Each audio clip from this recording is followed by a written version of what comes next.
पहलगाममध्ये गोळीबारामध्ये एका काश्मीरी मुलाने बाळाला वाचवलं। पर्यटकाच्या बाळाला काश्मीरी मुलाने उचलून खाली आणलं।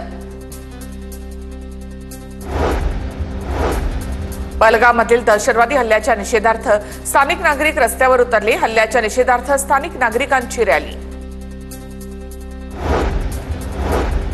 सिंधू जलकरार रद्द करण्याबाबत भारताचं पाकिस्तानला पत्र। सिंधू जलकरार अनिश्चित काळासाठी स्थगित। सिंधू नदीचा प्रवाह बदलण्याची क्षमता तुर्तास आपल्याकडे नाही। चीनने पाकिस्तानला मदत केल्यास भारताला अडचण निर्माण होईल। भारताच्या प्रत्युत्तराची धार चीन कमी करू शकतं। संरक्षण तज्ञ जयदेव जोशी यांची प्रतिक्रिया। पहलगाममधील हल्ल्यानंतर ट्रम्प आणि मोदींमध्ये चर्चा।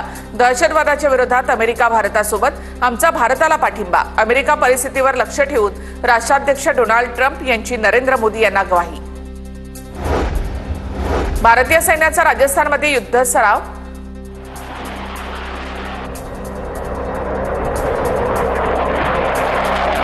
तर फ्रान्सकडून आणखी 26 राफेल विमानं खरेदी करणार। फ्रेंच राजदूतांच्या उपस्थितीत या करारावर स्वाक्षरी होणार।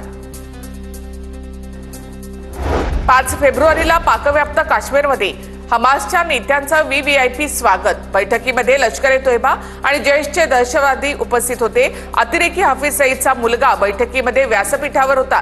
बैठकीमध्ये दहशतवाद्यांनी भारताविरुद्ध चिथावणीखोर भाषणं केली। पर्यटकांचे जीव वाचवणाऱ्या नजाकत भाईंचे भाजपच्या नेत्यांना मानले आभार। नजाकत अली यांनी स्वतःची पर्वा न करता पर्यटकांचे प्राण वाचवले। भाजप नेते अरविंद अग्रवाल यांची पोस्ट।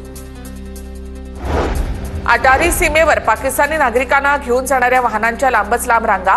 भारताच्या निर्णयाचा पाकिस्तानी नागरिकांना फटका।